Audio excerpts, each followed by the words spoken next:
Hey, good day, everybody. Welcome back to Rocky Mountain Readings, where we've been reading the wonderful book, The Tales of Rabbi Nachman of Breslov by Rabbi Aiden Steinsaltz. Excellent book.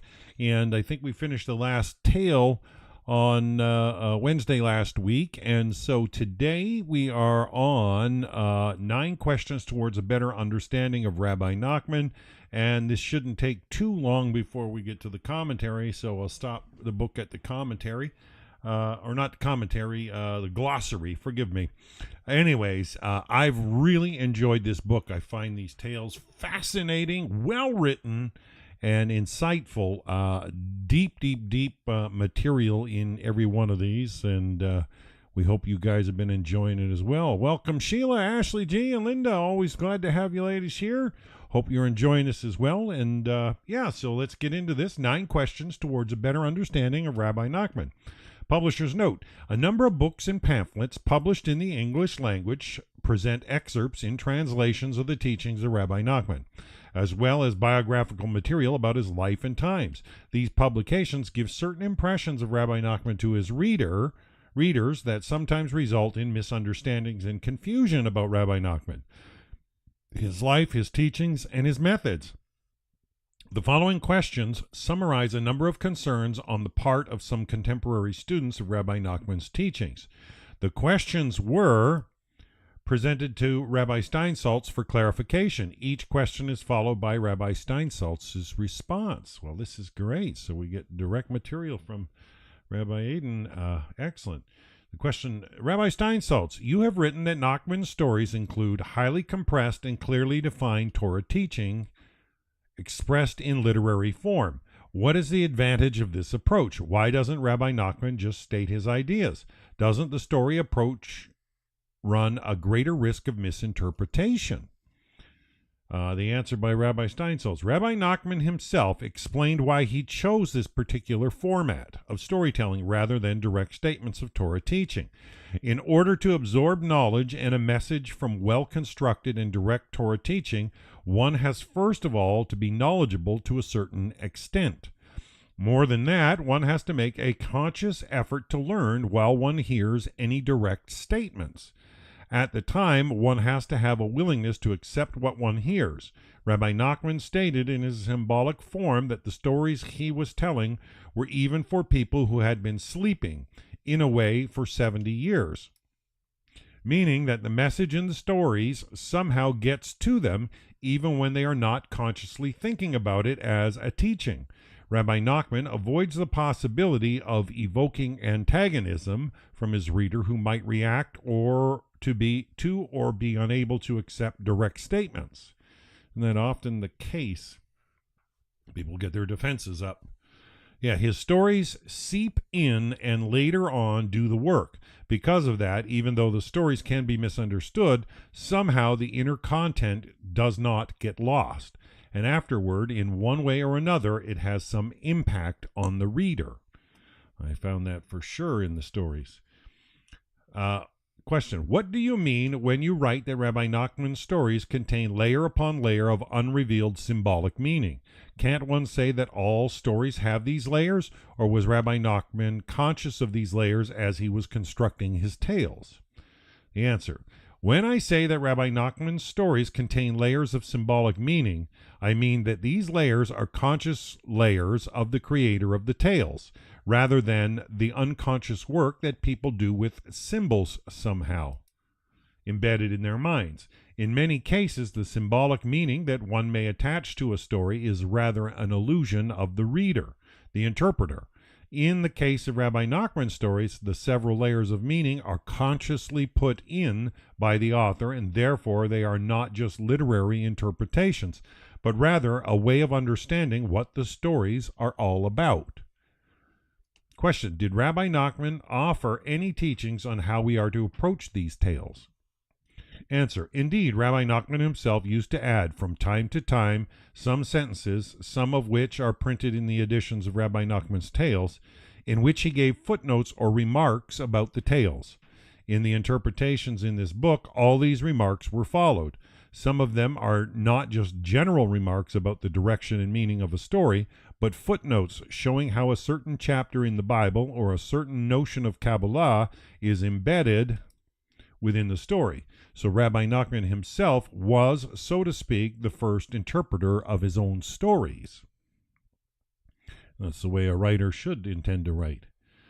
Question: if one of the strengths of Rabbi Nachman's tales is that they cast eternal teachings into a more familiar and effective format, should we encourage our teachers to write new tales with contemporary imagery and content?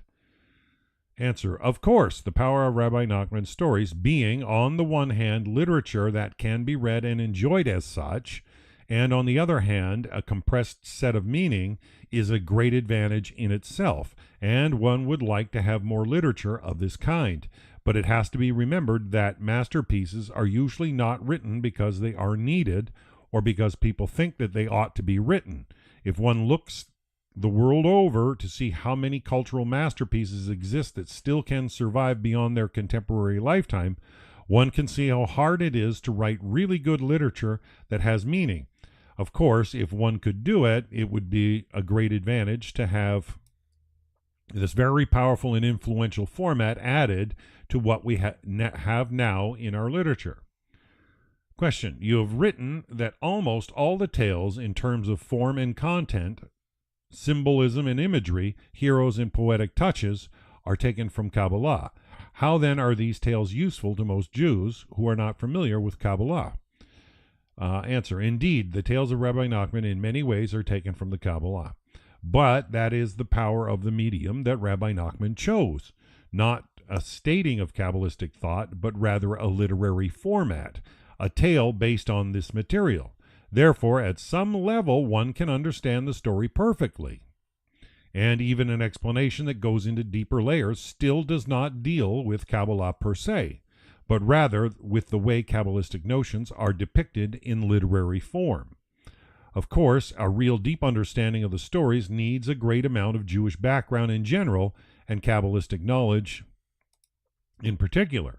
But as it is with some great masterpieces the world over, the stories in themselves are powerful enough to explain the things with which they are dealing, leaving the feeling that there is something beyond that. The stories are tantalizing, the reader left with a sense of their depth, for sure. Because of that, the stories had a great impact on many people who knew very little, and not all of them Jews. For example, the Greek writer Steinsaltz, the author of Zorba the Greek, wrote that Rabbi Nachman's tales were one of the most important sources of his inspiration. It is known that Rabbi Nachman had his share of conflicts with other Hasidic groups and had a particularly well-known struggle with the Shpoler. Were these conflicts similar to those we see in Jewish world today? Are we to accept these conflicts as the natural part of family business? Rabbi Nachman is the answer. Rabbi Nachman and also his followers had a great many clashes with other Jewish leaders, especially Hasidic leaders. Some of these clashes were typical clashes of personality. The Shpoler was such a different person from Rabbi Nachman that it was no wonder that they didn't find much in common. In fact, they found many reasons for antagonism, but there were also other reasons, right or wrong, for such classes. The teaching of Rabbi Nachman, even though always contained and confined within Jewish religious thinking, in many cases verged on the dangerous subjects and themes. Rabbi Nachman was aware of the chasm that bordered Jewish inner life, and he was possibly over-explicit sometimes in mentioning and dealing with them. Yeah, people don't get sensitive to that sort of stuff. Other leaders thought that such an involvement, even from a certain distance, was still very dangerous, and they were afraid that dabbling with these matters would endanger the spiritual safety of those dealing with them. So in addition to what could be called the normal interfamily clashes that people have, there were also some objective reasons for these clashes with Rabbi Nachman. Question: many sources in English quote Rabbi Nachman's comments on sexuality. Sometimes he seems to teach that sex is unclean, and it has been said that he couldn't understand the apparent sexual struggles of some of the Talmudic sages. It also appears that Rabbi Nachman taught that masturbation is a serious transgression. Can you shed some light on the subject of Rabbi Nachman's teaching about sexuality? Answer: Dealing with Rabbi Nachman's stance and relationship with sexuality is, in a way, far more revealing about our times than about Rabbi Nachman himself. Rabbi Nachman, even though he was, as he was in many other areas, far more explicit and detailed in his dealings with things, was by no means an exception. In fact, many of the things we know that seem to be unusual about Rabbi Nachman stem from the breadth of information we have about his informal talks, something that we have very little of from other luminaries within Jewish life, in which only a small segment of their sayings, and surely not their usual daily walk, was ever written down. In any case, Rabbi Nachman was perhaps more explicit. I say perhaps because the ideas are mentioned in a very great number of literary sources, not always in the same explicit format. But in his main stand was not very different. In fact, one can see almost everything that Rabbi Nachman said in far more regular moral books, like Reshit Chokmah and others that speak exactly in the same way and in the same vein. Attributing it to Rabbi Nachman alone is more a matter of ignorance than of any special connection. Basically, Rabbi Nachman was dealing not so much with sex, but with the emotion in sexuality, in a world that is dealing with sexuality, thriving on it, and making it larger and larger. Rabbi Nachman would possibly be, in that sense, the opposing pole to Freud, who saw the soul so very much as a sexual struggle. Rabbi Nachman thought that life and mind should be put in a very different direction. Many of his statements basically explained that what he was so very much against was not so much sex as the immersion of the mind in sexuality, which takes far more time and struggle from a person than many other areas of basic needs that are or are not fulfilled. About his view of masturbation, Rabbi Nachman surely did not innovate anything, and it is nothing that is connected directly to him. Rabbi Nachman is just quoting from the Talmud, which has exactly the same stance, possibly in stronger words, down to the Zohar, which has, again, a very strong position against masturbation, and so it goes on in Jewish literature. Rabbi Nachman, in that case, is just quoting well-known texts and not even stressing them in any particular way.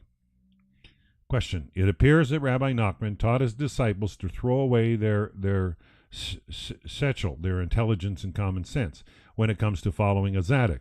How do we reconcile this with Rabbi Nachman's own misunderstandings when it came to science? Answer. The whole problem of the relationship between wisdom, knowledge, and faith is very complex in the writings of Rabbi Nachman. In fact, his contentious stress on simple faith has a meaning only for a person who is himself complex, complicated, and very conscious of the problems of the mind.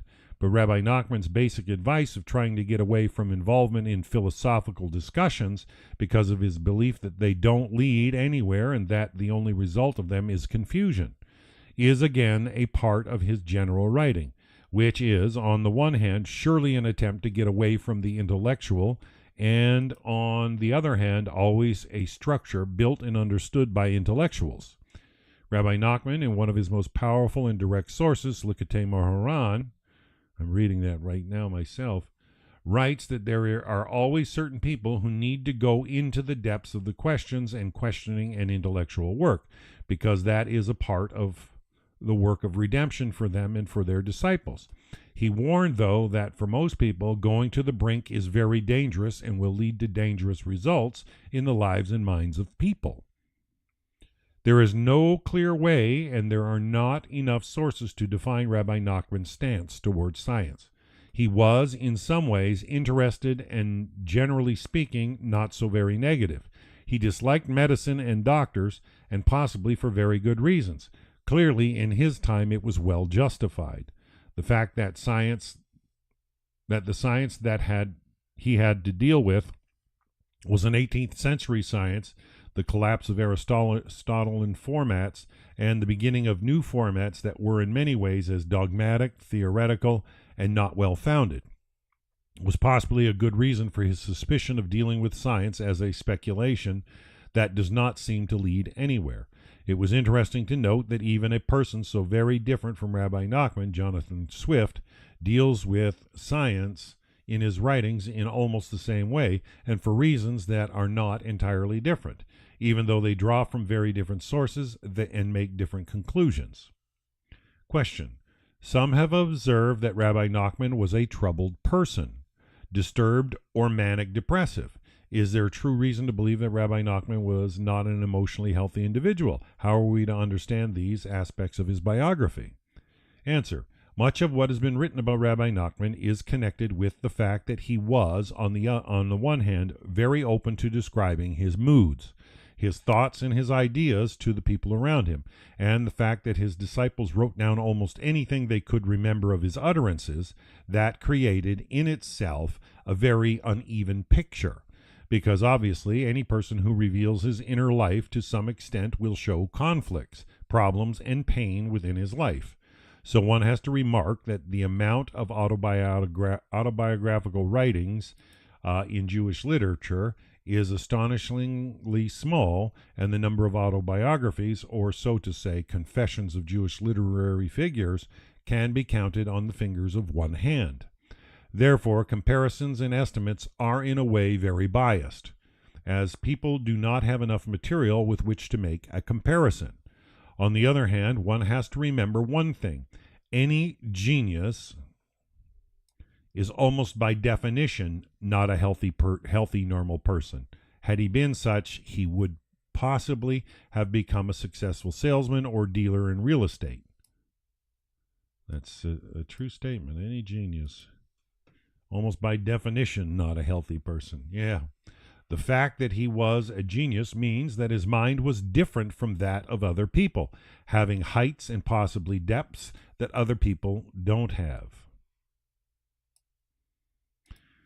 Yeah. And that takes us to the end. There's no need to read the glossary. Yeah, it was a short session for today for sure. I wasn't quite sure how long it would be, but when I look at we're only showing we're at 82% of the book, so it just shows how long the glossary is. In the index, there's no need to read that, but I found these stories to be just utterly profound in nature, and I wonder if you guys out there had a favorite one. I mean, I like the story of the clever man and the simple man.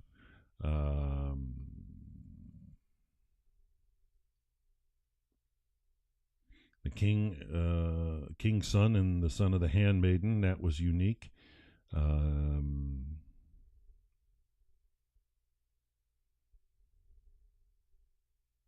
The master of prayer, that was very, very profound. I really enjoyed that. I just hope that these are some stories that will stick with you for sure. Now, I'm not sure what I'm going to start with tomorrow. I've got a pretty full day today myself, and I will be scouring later on today to find a new book for tomorrow. If anybody out there has a suggestion that you want to hear, if I can get it on Kindle, I'd be glad to look at or consider any requests for sure. If you want to read something in particular here on Rocky Mountain Readings, I'd be glad. Yeah, I'm enjoying doing this. Hopefully you folks are enjoying it. I think this book, The Tales of Rabbi Nachman, has been good, but we've read a couple now by Rabbi Steinsaltz. I find a very modern day, clearly spoken, well-written writer, and I may look at more of his works as well, but I'll take a peek and I'll try and come up with something fresh for tomorrow. But I think this one's up there as far as quality of material, and yeah, definitely some eye-opening tales, and they'll all be here in the Nohi World Center YouTube page under a playlist. If you ever want to review those tales, we try to keep it to have proper breaks, and so I don't have subtitles on those that say what we're going through, but encourage you to review it if you ever want a refresher, because I find the tales just paint imagery in the mind, and like they say, a picture says 1,000 words, and I think that was Rabbi Nachman's style, was to get that 1,000-word imagery in his statements. And you try to cover great ground as an author. You only want to write a book that actually is impactful, and he seems to have found a manner of storytelling that was very impactful. He's the founder of the Chabad movement, Rabbi Nachman was, and like we said before, he was a great-grandson of the Baal Shem Tov, and definitely probably spent years and years and years in Torah study before he really embarked on being the sage he was, for sure. And I'm glad you enjoyed it, Ashley and Sheila and Linda, and we really hope to continue doing more decent books. And yeah, I know today was a short one, but it's always a joy, and we like to finish what we start.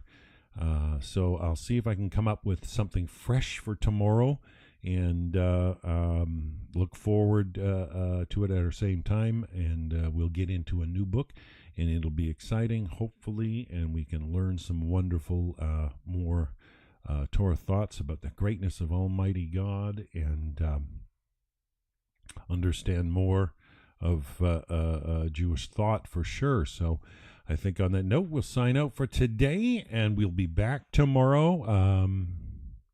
Yeah. Oh yeah, Linda's saying there's a book, is Outpouring Soul. I'll look for that title. Let me see if I can find it. Outpouring Soul.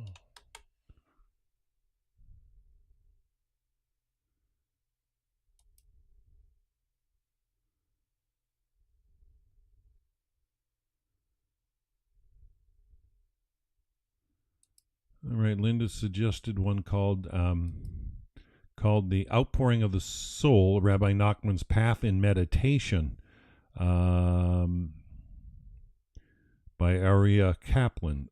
Excellent looking work, but unfortunately it's not available on Kindle, not on Amazon. Linda, so sorry. Yeah, and it's a short book too, so it's only 96 page. Hold on, let me see here.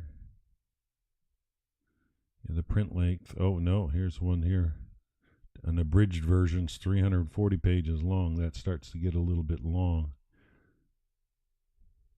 Yeah, but not a Kindle edition.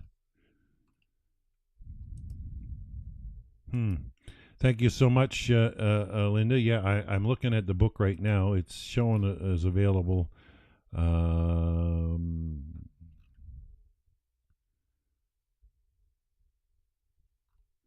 Let me check. I'll spend some time finding something that's a good choice. But if you like Rabbi Nachman's material, maybe we'll lean towards that. We've been reading a couple from Rabbi Steinsaltz, and I'm enjoying the way he writes.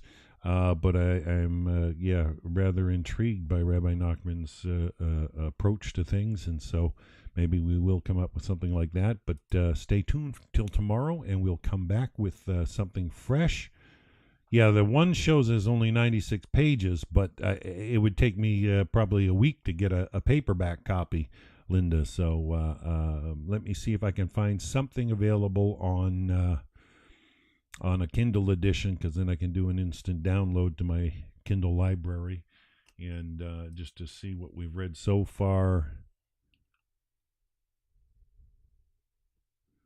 You know, just to give you an idea, yeah, we just finished Tales of Rabbi Nachman. We did The Soul.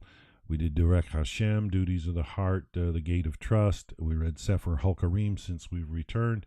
But even some of the older ones we've done, the Talmud, Nefesh Chachaim, Mystic Tales from the Zohar, Everyday Holiness I enjoyed, Yes to Life by Viktor Frankl, the Vilna Gaon, A Messianic Vision. We read a book on the Golem in the Maharal of Prague.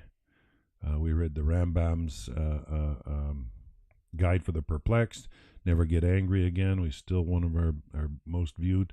Words That Hurt, Words That Heal. Rabbi Tolushkin was a beautiful writer as well. and we read the Chafetz Chaim Ahavat Hesed, the love of kindness. Excellent material. So those are just what I have in my Kindle library that we've read, and if I can get it on Kindle, it's instant download and allows me to show the screen very easily. So that's my train of thought. I've had people submit books. People, Noah Hyde's given me a copy of their book, asked me to, read it, and if I haven't proofread the material, I'm trying to be careful and cautious of what I'm putting out to the public, only because I want to make sure it's coming from good sources, and we've even had a few guests on the show. We've done a couple of Zoom meetings. I remember we had the one rabbi from Israel, a teacher who I did his course on Torah.org over 20 years ago. And, Ashley G's recommending the Guide to the Mysterious. Let me see if I can find that.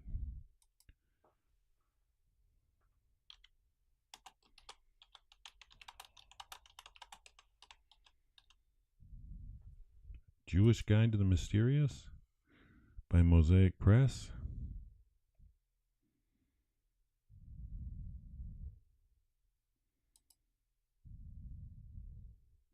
Oh, yeah, that's Rabbi Pinhas Taylor, Ashley. The Jewish Guide to the Mysterious. Yeah, I actually have that book here on my desk. And we had Rabbi Taylor on. We did a broadcast, and I've already read this book. Yeah, we did that one as well. It was enjoyable, and we had Rabbi Pinhas Taylor on for a live session after the reading of the book, and it was a joy to have him there. Great fellow, young rabbi down in Florida. Appreciate all he does. He reaches out to a lot of people, and it's just a joy. Yeah, that was one we did already. Well, let me see if I can come up with something interesting. I will take the time out later and make sure I find something, and I'll post it on social media tomorrow, and we'll be back for tomorrow at our usual time and start breaking into a new book. So look for us then. Until then, I wish you all a wonderful, wonderful day. Bye for now.